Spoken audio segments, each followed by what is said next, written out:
We like size and scope here Sure. at Bloomberg. So here we go. Deutsche Telekom discussing the possible combination with T-Mobile US. This is its American arm. This is a move that would create the world's biggest phone company and also set a record for M&A. I should point out the companies, they've actually considered a closer tie-up on and off for years. Deutsche Telekom already owns a 53% stake in the U.S. business. They're in early stage talks, according to our sources, about the creation of a holding company that would make a stock bid for both companies' shares. The new company would have a single simplified corporate layer.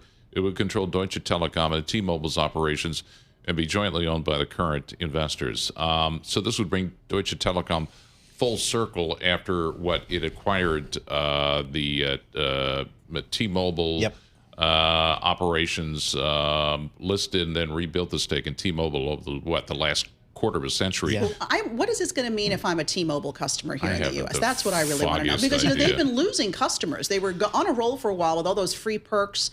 We'll get you this streaming service and that streaming service for free. Now I hear they're going to start charging at least for one or two of them. It's just that the wireless business in the U.S. Again, my advice is call up your provider and say, I'm leaving. Give me the best deal so I don't leave. The worst thing they'll do is say we have no deal for you, but they may try to negotiate with you. So this would top China Mobile, which is currently the leader in this space, $234 billion. Wow.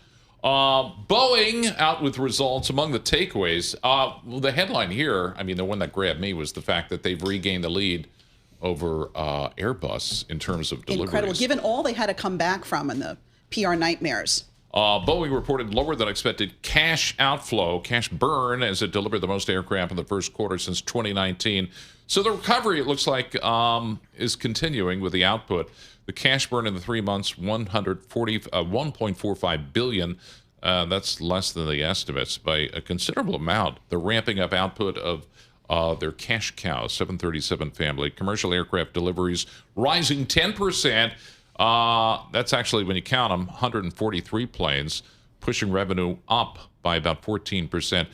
Kelly Ortberg he's the CEO, pointed out in a message to the workers.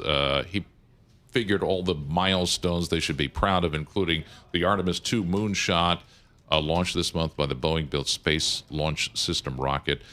Progress also, he pointed out, ramping up production and deliveries.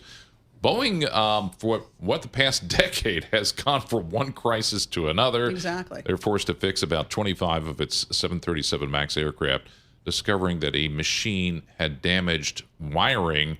Some of the deliveries of the 787 Dreamliner also delayed because of a shortage of seats and cabin interiors. So I guess quality control has improved greatly at Boeing under this new CEO. It sounds like it at this point. They've had a number of challenges. My question always for Kelly Ortberg, why did they move from Seattle? It was then to Chicago, and now where they're the front offices now are they in want to get Arlington? closer to their biggest customer, which is the U.S. government. My personal opinion is that they lost their engineering mojo when they left Seattle. That's where the heart of the engineering might That's where the Boeing talent is, right? Yeah. Yep. Okay, let's finish up with this. I got to admit, like a few months ago, if you asked me what a TPU was, I'd give you a blank stare. Now I'm an expert on it. No. Sure. Alphabet's Google Cloud division unveiling the latest generation of its Tensor Processing Unit, the TPU, a homegrown chip that's designed to make AI computing services faster and more efficient. It's how can we do it faster? How can we do it more efficiently? Yep. So this lineup comes in two versions. The TPU 8T, tailored for creating artificial intelligence software.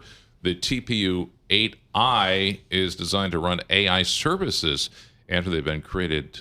This is a stage known as inference. There you go. Inference, 8I, 8T. Agentic. I'm so confused. Yep.